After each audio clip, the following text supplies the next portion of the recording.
curator at the National Museum of Natural History. Part of my work as a curator is to ensure that the national biological collections are in good preservation order.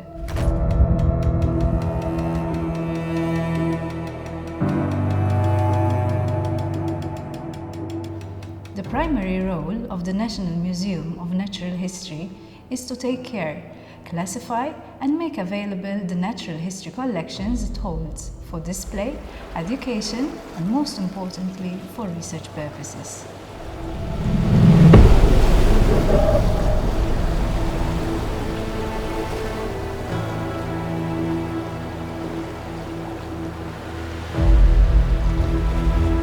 This is done in an effort to improve our understanding of the natural world as new characteristics to species definition are constantly being discovered. One of the collections under my care is the museum's fluid collection. In this masterclass, we will be looking at several aspects in the preparation and preservation of fluid preserved specimens, also popularly known as wet or embalmed specimens. Natural history museums in general are a repository for specimens of natural origin, which may vary from geological to paleontological and biological material.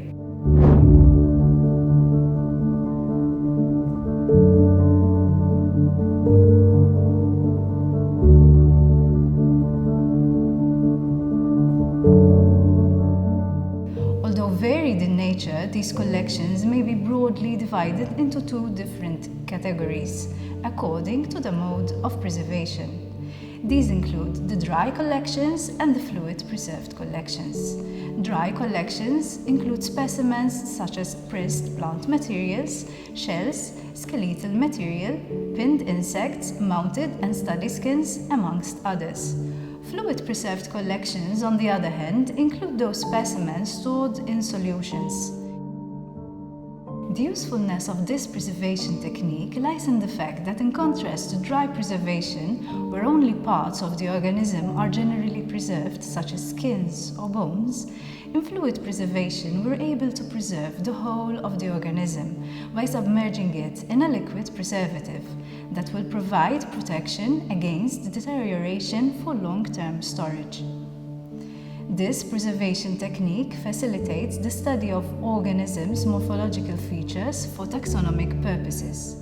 It also enables characterization and structure analysis of proteins as well as DNA sequencing, particularly for those organisms that cannot be stored as dried specimens.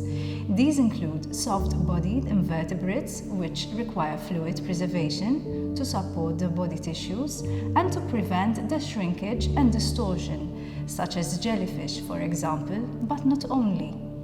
The most common biological material preserved in fluid include aquatic invertebrates, such as echinoderms, mollusks, and crustaceans, and a number of vertebrate animals, including reptiles and amphibians, fish, and also occasionally insects, micromammals, and plants. The idea of preserving organic material in fluids dates back to ancient times, where several fluids, including vinegar, brine, honey, and oil, have been used over centuries to preserve food, but not only. Long before the Egyptians perfected the mummification process, ancient Assyrians found a way to keep oxygen at bay to accomplish preservation, and this was carried out by embalming their dead in honey.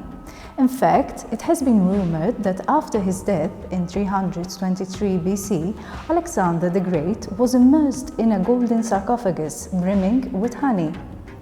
Egyptians have also been known to sometimes preserve important organs of the body in oil in canopic jars as part of the mummification process, including the stomach, intestines, lungs, and liver, all of which, it was believed, would be needed in the afterlife.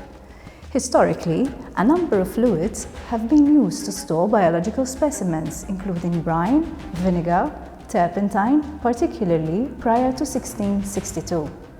The Honorable Robert Boyle, who is considered one of the founders of modern chemistry and one of the pioneers in experimental scientific methods, was known to have experimented with brine solutions as a preservative, known as oil of spikes.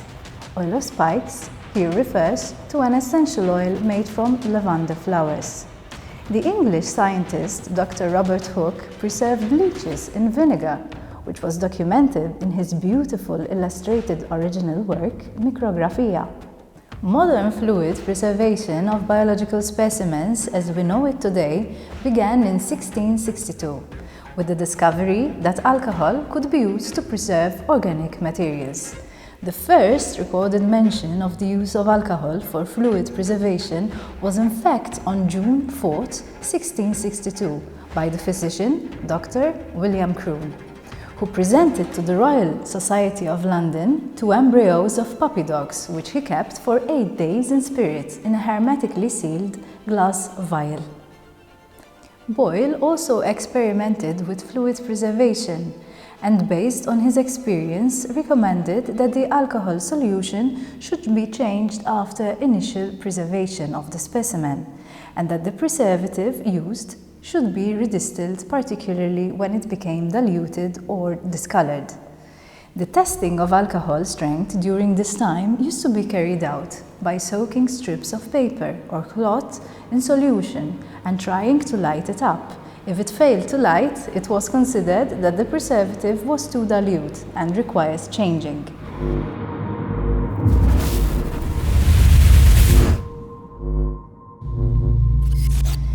The idea of fluid preservation caught on quickly during this period, and some notable spirit collections from this time include those of Dutch natural scientist Jan Swammerdam, who was the founder of comparative anatomy and entomology. He used to preserve insects in spirits of wine or brandy. Much of his research on entomology was brought together by Herman Boerhaave in the book Biblia Naturae after his death, a book considered by some to be the foundation of our modern knowledge of structure, metamorphosis, and classification of insects. Another notable collection is that of Lavinus Vincent, a famous Dutch designer and merchant who used to collect natural specimens, amongst other things. His collection, which was made up of 8 cabinets, including around 600 vials of animal cadavers in spirit, is illustrated in the catalogue Elenchus Tabularium, which was published in 1719. And perhaps the most distinctive and preserved specimens from this time were those prepared by Friedrich Reis, a Dutch botanist and anatomist who is remembered for his groundbreaking methods of anatomical preservation. Reis' chief skill was the preparation and preservation of specimens, using a secret solution known as liquor balsamicum, in an effort to keep scarce and expensive cadavers around for longer period of time by wet preservation. He is well renowned for his impressive collection and bound specimens, which intended to serve as an educational tool as well as display for his artistic expression through the creation of intricately decorated jars in which he kept specimens. Another significant natural history collection containing fluid-preserved specimens from this period was that of Dutch apothecary Albertus Seba. Seba was known to have purchased several of his specimens from sailors at the docks and from commercial dealers. Initially, fluid preservation was a laboratory procedure. However, it quickly became a means for preserving specimens in the field. By the early 1800s, the published recommendations for fluid preservation used to specify the use of beverage alcohol or spirits of wine with various chemical additives, including acids, glycerin, salts, arsenic, ammonium chloride, alum, and others. At the time, rack, rum, and brandy were also used as preservatives during the period, especially on voyages of discovery. In fact, the natural historian and collector James Petiver has published a sheet of instructions called Brief Directions for the easy making and preserving collections of all natural curiosities for James Petiver, Fellow of the Royal Society of London. This sheet indicated that all small animals such as beasts, birds, fish, serpents, lizards, and other fleshy bodies may be preserved in rek, which is an alcoholic beverage distilled from the juice of coconut palm, or a mash of rum and molasses, rum, brandy, or any other spirit found on ships. When these were unavailable, then it was suggested that they are to be preserved in brine, or seawater, or even pickled. The preservation of specimens in fluid made it also possible to create more accurate illustrations, such as those produced by the German-born naturalist and nature artist Maria Sibylla Merian. In one of her letters to her friend Dr. Johann Georg Volkamer, she described her experience in Suriname, and she wrote, "When I was in that country, I painted and described the larvae of caterpillars, as well as the kind of food and habits. Everything I did not need to paint, I brought with me, such as butterflies and beetles, and everything I could steep in brandy." In 1859, formaldehyde was discovered by the Russian chemist Alexander Butrilov, and later identified by August William von Hofmann. Its true value as an antiseptic was demonstrated by the German physician and biologist Ferdinand Bloom and others between 1892–93, and it was found to be a better primary fixative than spirit. Bloom showed that formaldehyde was more effective at maintaining the color and shape of biological tissues without affecting the structure of specimens. However, formaldehyde has since been found to be unsuitable for preserving DNA. For this reason, it was later recommended that tissue should be fixed in 10% formaldehyde and then transferred to alcohol to bring back the color. This two-stage process of formalin fixation, followed by alcoholic preservation, forms the basis of modern preservation of fluid-preserved specimens. At present, the National Museum of Natural History holds more than 700 preserved specimens in fluid, some of which date back to the early 1950s. The majority of the preserved material is from the Maltese Islands and is made up of organisms belonging to several classes, including hydrozoans, crustaceans, echinoderms, annelids, herpetological material, fish, and mammals, particularly micromammals, including bats, shrews, and rodents. Type specimen refers to that specific animal or plant that was used by taxonomists to describe a new species based on the characteristics of that particular specimen. The details are published in scientifically recognized journals. Hence, the published scientific name and official description, which defines and characterizes that particular species, will be then permanently associated with this type specimen. Voucher specimens, on the other hand, are specimens collected as a representative sample that has been used for identification and as a supporting evidence of information learned during a particular research project. Therefore, based on this, it is critical that these specimens are preserved correctly so that the information they hold is available for long periods of time. Of particular interest is the echinoderm collection donated by one of the museum's volunteers, which contains a number of type and voucher specimens. This particular collection is stored in absolute ethanol as a reference collection, since this preservative will not interfere with the molecular structure of DNA.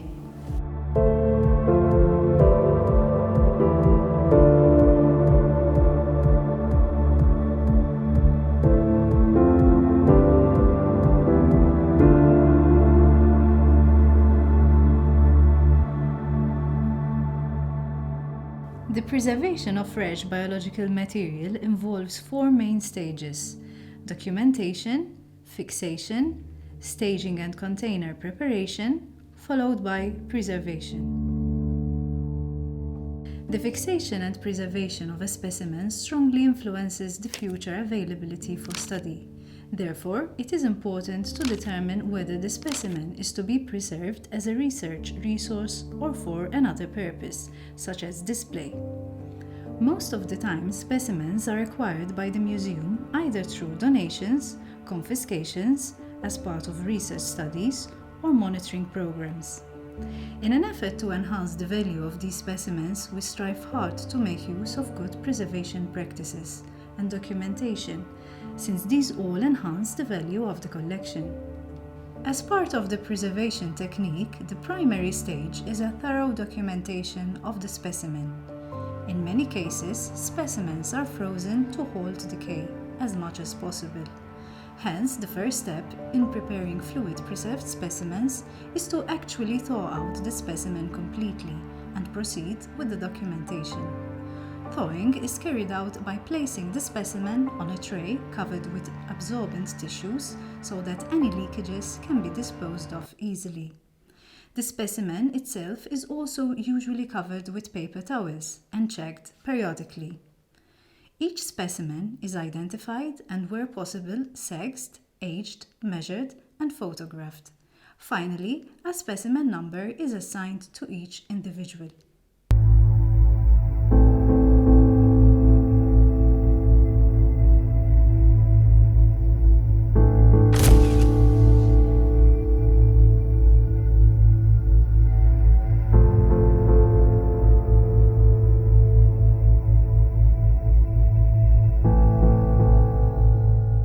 The next step is to fix the specimen. There are a variety of fixatives available for preserving biological material. However, the selection of the fixative is usually based on the intended use of the specimen and the efficacy of the fixative. The primary role of the fixative is to halt and prevent any post-mortem changes in the specimen whilst actively preserving it. In practice, there are two main types of fixatives: aldehydes and alcohols. The most common fixative used to date is formalin solution, which is made up by mixing formaldehyde and water in a predetermined concentration. An alcohol can be considered as a fixative because it is able to change the protein structure and promote the hydration of tissues. In fact, until the 1890s, alcohol was used as a general fixative. At 95%, alcohol is able to fix DNA and is also suitable for long-term storage. The exposure of biological specimens to aldehydes in general denatures DNA. Therefore, in such cases where the type specimens are involved, the fixative used is ethanol. Other less commonly used fixatives include heavy metal fixatives such as mercury chloride and osmium tetroxide. These are, however, used for small specimens and tissues. The general procedure for fixing a biological specimen is achieved by injecting it with a fixative that is able to stop the natural deterioration and decay process, also known in biological terms as autolysis. This is either carried out by using 10% formalin, alternatively by using directly 70% ethanol or industrial methylated spirit. At this concentration, ethanol becomes an effective biocide. For fixation, the concentration is an important factor, since if higher percentages of ethanol are used, there will be specimen dehydration risks, and if a lower concentration is used, it will not be an effective biocide.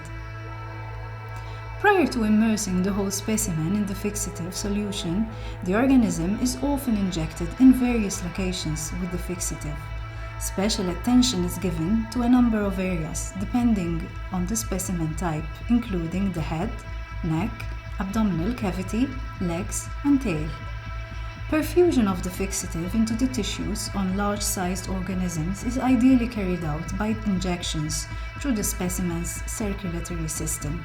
During injection, the specimen will start to appear bloated, and fluid may start to leak out, which indicates that the area is saturated with the fixative. Whilst injecting specimens, it is very important to maintain distance between the hand and the needle, so as not to end up poking oneself and end up being embalmed instead of the specimen.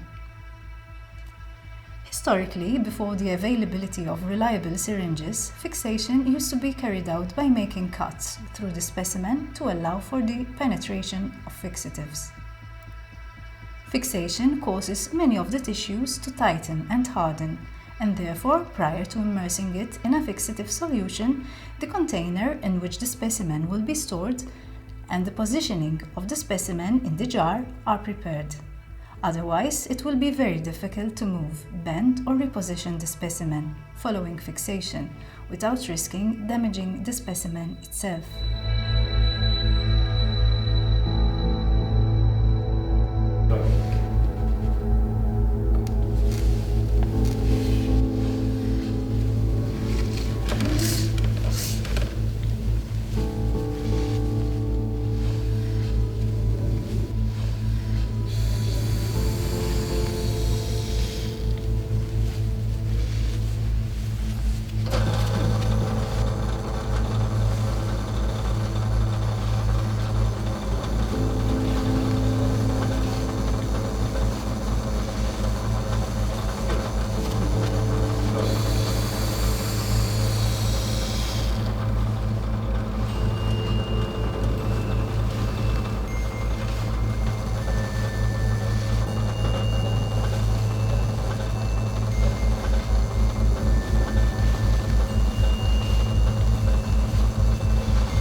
For display purposes, specimens are often staged onto a glass backing plate. The specimen is then placed on the glass plate and strategic points are marked, where holes are to be drilled to be able to thread mount the specimen on the glass backing plate. After drilling holes in the glass plate, the specimen is tied securely on the backing plate using thread and submerged in the fixative solution to fix completely. The specimen is then left for a period of time in the fixative solution, depending on the size and type of organism. This step is an important part in fluid preservation because it ensures the effective fixation of the entire specimen from the inside out. After a day or two in the fixative, particularly if formalin solution is used, the solution is changed to a buffered formal solution.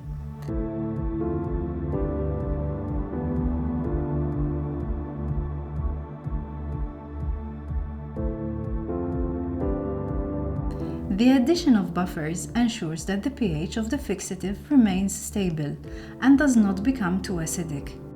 A label with the specimen name, specimen number, fixation date, and person performing the procedure is added to the container with the specimen for record purposes.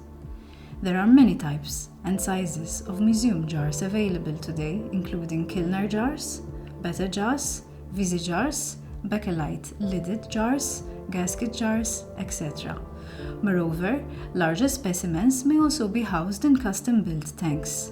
Following fixation, the specimen is then transferred to a stable storage medium for long-term preservation.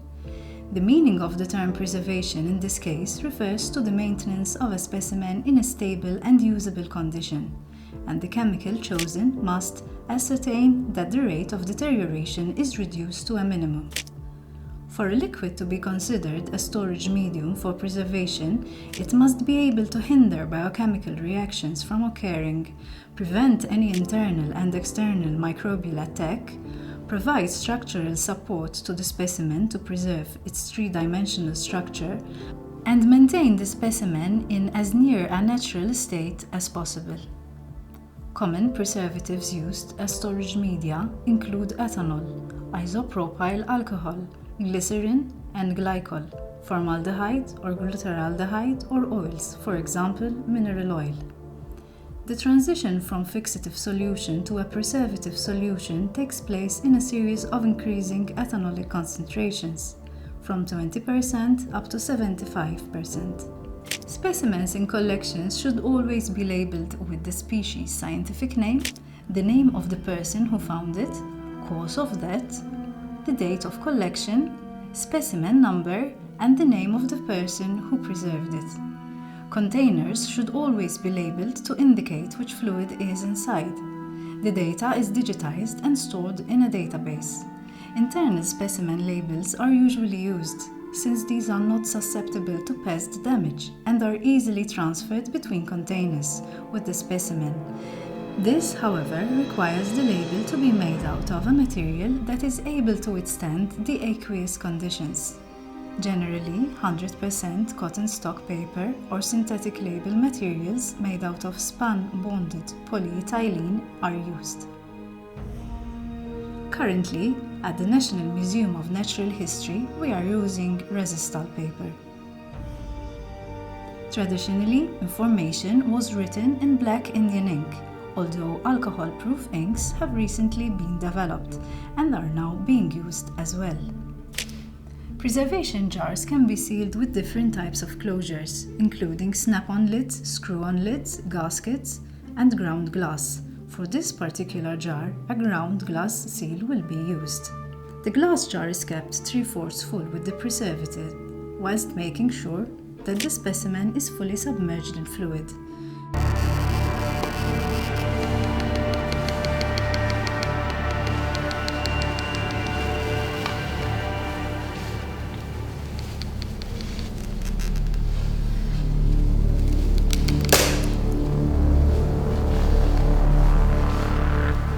The top edge of the jar and the lower edges of the lids are then ground.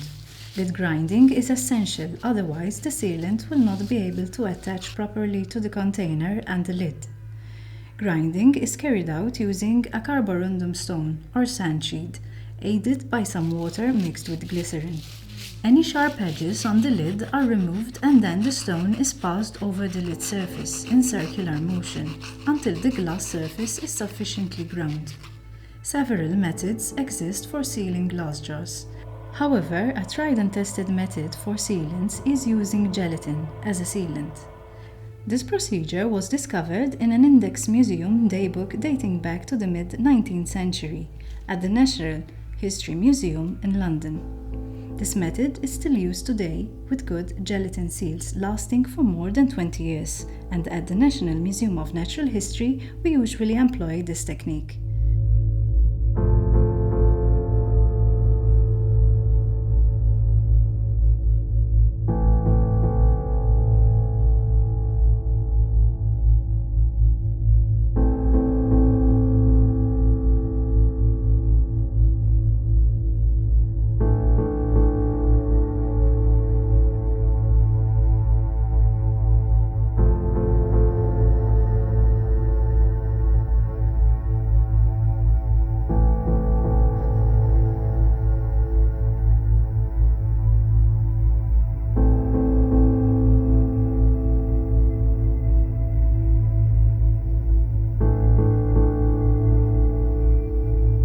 The jar is topped up with alcohol to 3 or 5 millimeters below the lid. The prepared sealant is then melted in a hot water bath, about 80 degrees Celsius. The sealant is then brushed fairly generously on the outer edges of the jar, and the glass lid is then placed on the applied gelatin seal. The jar is then checked and further gelatin is brushed if necessary, to fill any gaps that may be present.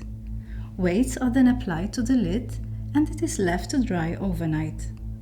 The jar is then inspected for white streamers of excess gelatin, and if the appearance is satisfactory, it is placed in a cabinet as part of the reference collection.